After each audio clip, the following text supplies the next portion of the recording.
Good morning friends, আমি অমরনাথ তোমাদের সকলকে স্বাগত জানাই তোমাদের প্রিয় YouTube channel MH education lab, West Bengal largest educational network. তো আজকে তোমাদের সাথে 12 এপ্রিল 2021 এর কিছু ইম্পর্টেন্ট কারেন্ট অ্যাফেয়ার্সগুলোকে নিয়ে আলোচনা করব, তার সাথে ইম্পর্টেন্ট ফ্যাক্ট এবং স্ট্যাটিক জিকে নিয়েও ডিসকাস করব। আর তোমাদেরকে জানিয়ে রাখি, প্রত্যেক দিন সকাল 6টায় কিন্তু ডেইলি কারেন্ট অ্যাফেয়ার্সের ক্লাসটি করানো হচ্ছে। অবশ্যই তোমরা প্রত্যেক দিন প্রথম থেকে শেষ অবধি ভিডিওটা দেখার চেষ্টা করবে এবং যে সমস্ত প্রশ্নগুলো এখানে আলোচনা করা হচ্ছে প্রত্যেকটা প্রশ্ন কিন্তু এক্সাম পয়েন্ট অফ ভিউ থেকে খুব ইম্পর্টেন্ট। ভালো করে পড়বে, মনে রাখার চেষ্টা করবে এবং নিজেদেরকে একদম আপ টু ডেট রাখবে। আর এখনও যারা আমাদের ইউটিউব চ্যানেলটি সাবস্ক্রাইব করেনি অথবা টেলিগ্রাম চ্যানেল জয়েন করেনি, তারা অতি অবশ্যই কিন্তু ডেসক্রিপশন বক্সে গিয়ে লিঙ্কটা ক্লিক করে টেলিগ্রাম চ্যানেলের সাথে যুক্ত হয়ে যাও এবং আমাদের ইউটিউব চ্যানেলটি সাবস্ক্রাইব করে নিও। তো আজকের ফার্স্ট কোশ্চেন দেখানো কি আছে, the world homeopathy day is celebrated every year on which day. তো সারা বিশ্ব জুড়ে হোমিওপ্যাথি ডেটি কবে পালন করা হয়? সঠিক উত্তরে যাবে অপশন এ 10th এপ্রিল। তো প্রতি বছর সারা বিশ্ব জুড়ে 10th এপ্রিল ওয়ার্ল্ড হোমিওপ্যাথি ডেটি পালন করা হয়। তো সঠিক তো এর ব্যাপারে দেখে নিই আমরা। World homeopathy day is celebrated every year on April 10th to spread awareness about homeopathy and it's contribution toward world of medicine. তো প্রতি বছর ওয়ার্ল্ড হোমিওপ্যাথি দিবসটি পালন করা হয় 10ই এপ্রিল। আর এই দিনটি পালন করার মূল উদ্দেশ্য হচ্ছে আমাদের মেডিসিন, ওয়ার্ল্ড অফ মেডিসিনে হোমিওপ্যাথির কন্ট্রিবিউশনটাকে অ্যাওয়ারনেস ক্রিয়েট করার জন্য কিন্তু এটি জেনারেলি পালন করা হয়। Clear? The day marks the birth anniversary of German physician Dr. Christian Friedrich Samuel Hahnemann, who is considered as the founder of the system of alternative medicine called homeopathy. আর এই দিনটি হচ্ছে birth anniversary of German physician doctor Christian Friedrich Samuel Hahnemann, যাকে জানা হয় homeopathic founder হিসাবে। The year 2021 marks the 266th birthday of Hahnemann. আর 2021 সাল কিন্তু 266 জন্মবার্ষিকী পালন করা হচ্ছে ডক্টর হ্যানিম্যানের। ক্লিয়ার? চলো নেক্সট কোশ্চেনে কি আছে, government of India has recently gifted ₹100 crore petrol vessel PS Zoroaster to which country. তো ভারত সরকার কিছুদিন আগেই একটা 100 কোটি টাকার পেট্রোল ভেসেল গিফট করলো পিএস জোরাস্টার কোন দেশকে? সঠিক উত্তরে যাবে অপশন সি, সেচেলেস।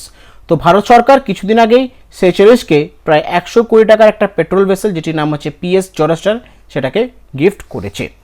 তো ব্যাপারটা দেখে নিই আমরা। India formally handed over ₹100 crore petrol vessel PS Joroster to Seychelles. The 48.9-meter petrol boat has been built by Garden Rich Shipbuilder and Engineering at the estimate cost of ₹100 crore. তো ভারত সরকার কিন্তু কিছুদিন আগেই একটা 100 কোটি টাকার পেট্রোল ভেসেল, যেটির নাম হচ্ছে পিএস জোরাস্টার, সেটি গিফট করলো সেচেলেসকে।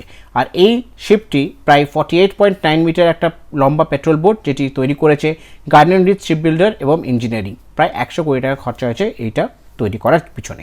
ক্লিয়ার? আর এর পাশে India also handed over 1 megawatt solar power plant at Romainville island of Seychelles, build at a cost of $3.4 million by government of India. আর এর পাশে কিন্তু ভারত সরকার প্রায় 1 মেগাওয়াটের একটা সোলার পাওয়ার প্ল্যান্ট রোম্যানভিলি আইল্যান্ডে যে তৈরি করা হয়েছে সেচেলেসে, সেটাও কিন্তু গিফট করেছে। আর তার খরচা হচ্ছে প্রায় $3.4 মিলিয়ন। সেটাও কিন্তু এই দুটো জিনিস কিন্তু ভারত সরকার সেচেলেসকে গিফট করেছে। ক্লিয়ার? তো সেচেলেস ব্যাপারটা একটু দেখে নিই আমরা। ক্যাপিটাল হচ্ছে ভিক্টোরিয়া, প্রেসিডেন্টের নাম হচ্ছে ওয়েবেল রাম কালাওয়ান এবং কারেন্সি হচ্ছে সেচলিয়াস রুপি। ক্লিয়ার? চলো নেক্সট কোশ্চেনটা কি আছে, who represented India at 103rd meeting of Development Committee of World Bank and Indian Monetary Fund held on virtual mode। তো ভারতের তরফ থেকে 103তম যে মিটিংটা হয়েছিল সেটা হচ্ছে development committee of world bank এবং ইন্টারন্যাশনাল মনিটারি ফান্ডে যে মিটিংটা হয়েছিল ভার্চুয়াল মোডে, সেটার প্রতিনিধিত্ব কে করেছিলেন ভারতের তরফ থেকে? তো সঠিক উত্তরে যাবে অপশন ডি, নির্মলা সীতারামন। তো আমাদের ফাইন্যান্স মিনিস্টার নির্মলা সীতারামন 103তম মিটিং যেটা হয়েছিল development committee of world bank এবং ইন্টারন্যাশনাল মনিটারি ফান্ডের ভার্চুয়াল মোডে, সেটাতে কিন্তু উনি প্রতিনিধিত্ব করেছিলেন। তো এর ব্যাপারে দেখে নিই আমরা। Union minister for finance and corporate affairs Smith Nirmala Sitharaman participated in 103rd meeting of development committee plenary on 9th April 2021 via video conferencing। তো আমাদের ইউনিয়ন মিনিস্টার অফ ফাইন্যান্স এবং কর্পোরেট অ্যাফেয়ার্সের উনি হচ্ছেন স্মিথ নির্মলা সীতারামন, যিনি পার্টিসিপেট করেছিলেন 103তম মিটিং, যেটি হয়েছিল ডেভেলপমেন্ট কমিটি প্লেনারি। আর এটি কবে হয়েছিল? 9 এপ্রিল 2021 ভিডিও কনফারেন্সের মাধ্যমে। ক্লিয়ার। তো ইন্টারন্যাশনাল মনিটারি ফান্ডের ব্যাপারে দেখে নিই আমরা। ম্যানেজিং ডাইরেক্টর হচ্ছেন কে? ক্রিস্টালিনা জর্জিভিয়া। হেডকোয়ার্টার হচ্ছে কোথায়? Washington DC, United states. Chief economics হচ্ছেন গীতা গোপীনাথ। প্যারেন্ট অর্গানাইজেশন হচ্ছে ইউনাইটেড নেশন। কবে গঠন করা হয়েছিল? সেটা হচ্ছে 27 ডিসেম্বর 1945 সালে। এবং ওয়ার্ল্ড ব্যাংকের ব্যাপারটা দেখে নিই আমরা। হেডকোয়ার্টার হচ্ছে Washington DC, United States. Parent organisation হচ্ছে ওয়ার্ল্ড ব্যাংক গ্রুপ। কবে গঠন করা হয়েছিল? জুলাই, ইউনাইটেড স্টেটসে। পারপাস কি? Economic development. এবং প্রেসিডেন্টের নাম হচ্ছে ডেভিড আর ম্যালপাস। ক্লিয়ার? চলো পরবর্তী প্রশ্ন এখানে কি আছে? Prime minister Modi recently released the Hindi translation of the book Odisha Itihas. Who is the author of this book? তো আমাদের মাননীয় প্রধানমন্ত্রী শ্রী নরেন্দ্র মোদী কিছুদিন আগেই রিলিজ করলেন একটা হিন্দি ট্রান্সলেশন বুক, সেটা হচ্ছে উড়িয়া ইতিহাস। তো এই বইটি লেখক কে? তো সঠিক উত্তর হয়ে যাবে অপশন বি, হরে কৃষ্ণ মাহাতাব। তো হরে কৃষ্ণ মাহাতাব হচ্ছেন উড়িয়া ইতিহাসের হিন্দি ট্রান্সলেশনের লেখক, আর এই বইটি কিছুদিন আগেই আমাদের মাননীয় প্রধানমন্ত্রী শ্রী নরেন্দ্র মোদী এটি রিলিজ করলেন। ক্লিয়ার? তো ব্যাপারটা দেখে নিই আমরা। On 9th April 2021, Prime Minister Narendra Modi released the Hindi translation of the book Odia Itihas, Odisha History, written by Dr. Hare Krishna Mahatab, the former freedom fighter and first Chief Minister of Odisha. তো 9th April 2021 আমাদের মাননীয় প্রধানমন্ত্রী Shri Narendra Modi release করলেন একটা Hindi translation বই, সেটা হচ্ছে উড়িয়া ইতিহাস, মানে উড়িষ্যা ইতিহাস। আর এই বইটি লিখেছেন ডক্টর হরে কৃষ্ণ মাহাতাব, যিনি হচ্ছেন প্রাক্তন আমাদের ফ্রিডম ফাইটার এবং first chief minister of Odisha. Clear? The book was still now available in Odia and English. It has been translated into Hindi by Shankar Lal Purohit. আর এই বইটি আজ অবধি কিন্তু উড়িয়া এবং ইংলিশ ল্যাঙ্গুয়েজে একটু পাওয়া যেত, কিন্তু এখন এই বইটি ট্রান্সলেট করা হচ্ছে হিন্দিতে, আর এই বইটি ট্রান্সলেট করেছেন শঙ্কর লাল পুরোহিত। ক্লিয়ার? চলো নেক্সট কোশ্চেন কি আছে? The Government of India has organized 4-day mass vaccination festival from 11th April to 14th April 2021 to fight against the surging COVID-19 cases, while April 14th marks the birth anniversary of Baba Saheb Ambedkar. April 11th is the birth anniversary of which Indian activist? তো ভারত সরকার 11 April থেকে 14 April 2021-এ একটা মাস vaccination festival করলো, যাতে COVID-19 cases যেগুলো হয়েছিল তার এগেনস্টে কিন্তু ম্যাক্সিমাম থেকে ম্যাক্সিমাম পরিমাণে ভ্যাকসিনেশন করা যেতে পারে। তো এখানে বলেছে যে 14th এপ্রিল কিন্তু হচ্ছে বাবা সাহেবের বার্থ অ্যানিভার্সারি, তো 11th এপ্রিল হচ্ছে কোন ইন্ডিয়ান অ্যাক্টিভিস্টের অ্যানিভার্সারি? তো সঠিক উত্তর হয়ে যাবে অপশন এ, জ্যোতিবা ফুলে। তো জ্যোতিবা ফুলের কিন্তু বার্থ অ্যানিভার্সারি হচ্ছে 11th এপ্রিল, আর 14th এপ্রিল কিন্তু বার্থ অ্যানিভার্সারি হচ্ছে বাবা সাহেব আম্বেদকর। ক্লিয়ার? তো এর ব্যাপারে দেখে নিই আমরা। In a bid to fight against the surging COVID-19 cases, the Government of India has launched a mass vaccination program, Tika Utsav Vaccine Festival, from April 11th to 14th, 2021. তো কোভিড-19 কেসেসের সাথে লড়াই করার জন্য ভারত সরকার একটা মাস ভ্যাকসিনেশন প্রোগ্রাম লঞ্চ করেছিল, সেটা হচ্ছে টিকা উৎসব, যেটি 11th এপ্রিল থেকে 14th এপ্রিল কিন্তু চলবে এই ফেস্টিভ্যালটি। আর এখানে কিন্তু বলা হয়েছে যে 11th এপ্রিল কিন্তু জ্যোতিবা ফুলের বার্থ অ্যানিভার্সারি এবং 14th এপ্রিল হচ্ছে বাবা সাহেব আম্বেদকরের বার্থ অ্যানিভার্সারি। আর এই দিন কিন্তু 14th এপ্রিল কিন্তু ডিক্লেয়ার করা হয়েছে অ্যাজ এ ন্যাশনাল হলিডে হিসেবে। ক্লিয়ার? চলো নেক্সট কোশ্চেন কি আছে? When do we observe World Parkinson disease? তো কোন দিন আমরা পালন করি সারা বিশ্ব জুড়ে ওয়ার্ল্ড পার্কিনসন ডিজিজটি? সঠিক উত্তর হয়ে যাবে অপশন সি, 11th এপ্রিল। তো প্রতি বছর 11 এপ্রিল কিন্তু সারা বিশ্ব জুড়ে আমরা অবজার্ভ করি ওয়ার্ল্ড পার্কিনসন ডে ডিজিজটি। তো এর ব্যাপারে দেখে নিই আমরা।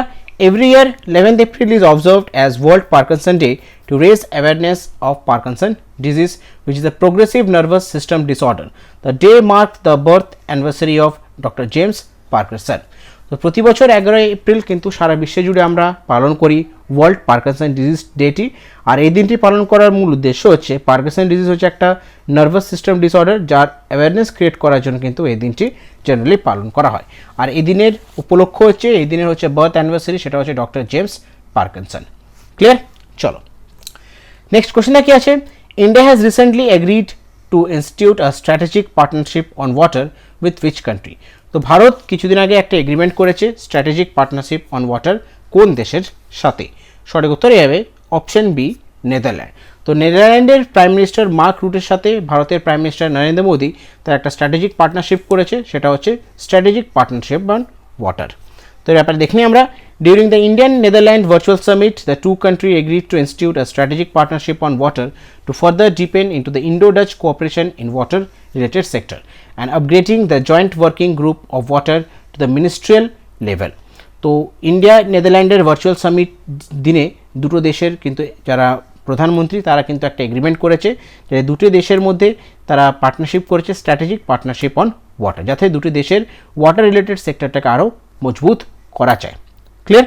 তো নেদারল্যান্ডের ব্যাপারে একটু দেখে নিই আমরা। ক্যাপিটাল হচ্ছে আমস্টারডাম, কারেন্সি হচ্ছে ইউরো এবং প্রাইম মিনিস্টার নাম হচ্ছে মার্ক হেডউড। চলো নেক্সট কোশ্চেন দেখে আছে, in India the national safe motherhood day is marked on which day? তো ভারতে ন্যাশনাল সেফ মাদারহুড ডেটি কবে পালন করা হয়? সঠিক উত্তরে যাবে অপশন ডি 11th এপ্রিল। তো প্রতি বছর 11th এপ্রিল কিন্তু ভারতে ন্যাশনাল সেফ মাদারহুড ডেটি পালন করা হয়। তো এর ব্যাপারে দেখে নিই আমরা। National safe motherhood day is observed every year on 11th April to raise awareness about adequate access to care for women during pregnancy, child birth and postnatal services. তো প্রতি বছর ভারতে 11 এপ্রিল পালন করা হয় ন্যাশনাল সেফ মাদারহুড ডেটি। আর এই দিনটি পালন করার মূল উদ্দেশ্য হচ্ছে যে সমস্ত মহিলারা প্রেগনেন্ট, যে সমস্ত মহিলারা বাচ্চা জন্ম দেবে এবং পোস্টন্যাটাল সার্ভিসের সে সমস্ত জিনিসের অ্যাওয়ারনেস ক্রিয়েট করার জন্য কিন্তু প্রতি বছর 11 এপ্রিল ভারতের মধ্যে ন্যাশনাল সেফ মাদারহুড ডেটি পালন করা হয়। Clear? The national safe motherhood day marks the birth anniversary of Kasturba Gandhi, the wife of father of nation Mohandas Karamchand Gandhi. আর এই যে ন্যাশনাল সেফ মাদারহুড ডেটি কিন্তু বার্থ অ্যানিভার্সারি মার্ক করে সেটা হচ্ছে কস্তুরবা গান্ধী, যিনি মোহনদাস করমচাঁদ গান্ধীর ওয়াইফ ছিলেন। ক্লিয়ার? চলো নেক্সট কোশ্চেন কি আছে, ওহু মহুদো মাহামাধো has been sworn in as new prime minister of which country? তো ওহুমোদো মাহাদোহ কোন দেশের প্রধানমন্ত্রী পদে উনি শপথ গ্রহণ করলেন? সঠিক উত্তরে যাবে অপশন এ নাইজার। তো নাইজারের প্রধানমন্ত্রী পদে শপথ গ্রহণ করলেন ওহুমোদো মাহামাধো। তো এর ব্যাপারে দেখি আমরা। Niger president Mohamed Bazoum has appointed Ouhoumoudou Mahamadou as a new prime minister of the country effective from 3rd April 2021. তো নাইজার প্রেসিডেন্ট মোহাম্মদ বাজোম অ্যাপয়েন্ট করলেন ওহুমোদো মাহাদোভকে তাদের নতুন প্রাইম মিনিস্টারের পদে, যার কার্যকারী শুরু হবে 3রা এপ্রিল 2021 থেকে। ক্লিয়ার? তো নাইজারের ব্যাপারে একটু দেখে নিই আমরা। ক্যাপিটাল হচ্ছে নিয়ামে, প্রেসিডেন্ট নাম হচ্ছে মোহাম্মদ বাজোম এবং কারেন্সি হচ্ছে West African CFA France. Clear? চলো তো আজকে শেষ প্রশ্ন দেখে নাও কি আছে, which payment bank launch rewards 123 saving account facility? তো কোন ব্যাংক লঞ্চ করলো রিওয়ার্ড 123 সেভিং অ্যাকাউন্ট ফ্যাসিলিটি? সঠিক উত্তরে যাবে option A Airtel payment bank. তো এয়ারটেল পেমেন্ট ব্যাংক লঞ্চ করলো রিওয়ার্ড 123 যেটা হচ্ছে সেভিং অ্যাকাউন্ট ফ্যাসিলিটি। তো ব্যাপারে দেখি আমরা। Airtel payment bank announced its new saving account reward 123 that offer benefits and value to customer when they are transit digitally using bank account. তো Airtel payment bank তারা announce করলো তারা নতুন একটা সেভিং অ্যাকাউন্ট তৈরি করেছে, সেটা হচ্ছে রিওয়ার্ড 123, যেটার মধ্যে থেকে যদি কোনো কাস্টমার ডিজিটালি তারা যদি ব্যাংক ট্রানজ্যাকশন করে সেখানে তারা কিন্তু কোনো অফার বা বেনিফিট পাবে। ক্লিয়ার? তো এগুলো ছিল আজকের বিশেষ কারেন্ট অ্যাফেয়ার্সের কিছু কোশ্চেন যেগুলো তোমাদের সাথে আলোচনা করলাম। আশা করছি প্রত্যেকটা কোশ্চেন তোমরা বুঝতে পেরেছো। আর এরপর তোমাদের একটা ইম্পর্টেন্ট কাজ হচ্ছে, পারলে সমস্ত কোশ্চেনগুলোকে একটু ভালো করে খাতায় নোট ডাউন করে রেখো। পরবর্তীকালে যখন তোমরা খাতাটা খুলে পড়বে তোমাদের পড়তেও এবং জিনিসটা বুঝতেও সুবিধা হবে। তো সে কারণে তোমাদেরকে রিকোয়েস্ট করে বলছি জিনিসগুলোকে পারলে একবার ভালো করে খাতায় নোট ডাউন করে নিও। ক্লিয়ার? তো গতকাল তোমাদেরকে দুটো প্রশ্ন দিয়েছিলাম অ্যাজ আ হোমওয়ার্ক, তোমাদের সাথে একবার অ্যান্সারগুলো ডিসকাস করে নিই। ফার্স্ট কোশ্চেনটা কি ছিল, name the newly appointed economic affairs secretary of India. তো নতুন ভারতের ইকোনমিক অ্যাফেয়ার্স সেক্রেটারি কাকে অ্যাপয়েন্ট করা হয়েছে? সঠিক উত্তরে যাবে অপশন বি অজয় শেঠ। তো অজয় শেঠকে ভারতের নতুন ইকোনমিক অ্যাফেয়ার্স সেক্রেটারি হিসাবে অ্যাপয়েন্ট করা হয়েছে। আর দ্বিতীয় কোশ্চেনটা কি ছিল, who has been appointed as a new chairman and managing director of small industry development bank of India. তো small industry development bank of ইন্ডিয়ার নতুন চেয়ারম্যান এবং ম্যানেজিং ডাইরেক্টরের পদে কাকে অ্যাপয়েন্ট করা হয়েছে? সঠিক উত্তরে যাবে অপশন এ এস রমনন। তো এস রমননকে small industry development bank of ইন্ডিয়ার নতুন চেয়ারম্যান এবং ম্যানেজিং ডাইরেক্টর পদে তাকে অ্যাপয়েন্ট করা হয়েছে। ক্লিয়ার? তো গতকালের কারেন্ট অ্যাফেয়ার্সের ক্লাস থেকে দুটো প্রশ্ন দিচ্ছি অ্যাজ এ হোমওয়ার্ক, তোমরা অতি অবশ্যই অ্যান্সার আমাকে কমেন্ট বক্সে কমেন্ট করে জানাবে। তার পাশে যে সমস্ত ইম্পর্টেন্ট ফ্যাক্টসগুলো নিয়ে আলোচনা করেছি পারলে সেগুলো একটু আমার কমেন্ট বক্সের মধ্যে লিখে জানাবে। ক্লিয়ার? তাহলে ফার্স্ট কোশ্চেনে দেখে নাও কি আছে, হু হ্যাজ লঞ্চ সার্থক initiative for implementation of new education policy. তো নিউ এডুকেশন পলিসি ইমপ্লিমেন্টেশন করার জন্য সার্থক ইনিশিয়েটিভটি কে লঞ্চ করলেন? অপশনগুলো এখানে কী কী আছে? অপশন এ হচ্ছে পীয়ূষ গোয়েল, অপশন বি হচ্ছে রাজনাথ সিং, অপশন সি হচ্ছে রমেশ পোখরিয়াল নিশাঙ্ক এবং অপশন ডি হচ্ছে স্মৃতি ইরানি। যে অপশনটি কারেক্ট হবে অতি অবশ্যই কিন্তু আমাকে কমেন্ট বক্সের মধ্যে অ্যান্সারটি কমেন্ট করে জানাবে। আর দ্বিতীয় কোশ্চেনে এখানে কী আছে? Chandra Naidu who has passed away recently was the first women cricketer of which sport? তো চন্দ্রা নাইডু যেদিন কিছুদিন আগে স্বর্গীয় লাভ করলেন, তো উনি কোন খেলার প্রথম মহিলা কমেন্টেটর ছিলেন? তো অপশনগুলো এখানে কী কী আছে? অপশন এ হচ্ছে ফুটবল, অপশন বি হচ্ছে ক্রিকেট, অপশন সি হচ্ছে টেনিস এবং অপশন ডি হচ্ছে হকি। তো যে অ্যান্সারটি কারেক্ট হবে তোমরা অতি অবশ্যই অ্যান্সারগুলো আমাকে কমেন্ট বক্সের মধ্যে কমেন্ট করে জানাবে। বুঝতে পেরেছো? আর একটা ইনফরমেশন তোমাদেরকে দেওয়ার আছে, প্রত্যেক দিন কিন্তু প্রত্যেকটা ক্লাসের পিডিএফ তার সাথে ইনফরমেশন কিন্তু সমস্ত জিনিস শেয়ার করা হয় টেলিগ্রাম চ্যানেলের মধ্যে। যারা এখন আমাদের টেলিগ্রাম চ্যানেলের সাথে যুক্ত হওনি তারা অতি অবশ্যই কিন্তু ডেসক্রিপশন বক্সে গিয়ে আমাদের টেলিগ্রাম চ্যানেলের সাথে যুক্ত হয়ে যাও। আর এখনও যারা এমএইচ এডুকেশন ল্যাব অ্যাপটি ডাউনলোড করেনি তারা অতি অবশ্যই কিন্তু এমএইচ এডুকেশন ল্যাব অ্যাপটি ডাউনলোড করে নাও। সেখানে বিভিন্ন রকমের কোর্স চলছে, তোমরা যে কোর্সে তোমাদের সুইটেবল মনে হয় তোমরা সেখান থেকে এনরোলমেন্ট করে নিতে পারো। ক্লিয়ার? তো আজকে ক্লাসটি আমি এখানে শেষ করছি। ক্লাসটি যদি ভালো লেগে থাকে, ইনফরমেটিভ লেগে থাকে, অবশ্যই তোমাদেরকে রিকোয়েস্ট করো ভিডিওটা লাইক করো, নিজের বন্ধু বান্ধব গ্রুপের মধ্যে ভিডিওটাকে শেয়ার করো এবং এখনও যারা চ্যানেলটিকে সাবস্ক্রাইব করে নেই অতি অবশ্যই চ্যানেলটিকে সাবস্ক্রাইব করে দাও এবং পাশে থাকা যে বেল আইকনটি আছে সেটি প্রেস করে দাও। যখন কোনো ভিডিও আপলোড হবে চ্যানেলে তোমাদের কাছে নোটিফিকেশন চলে যাবে। Thank you.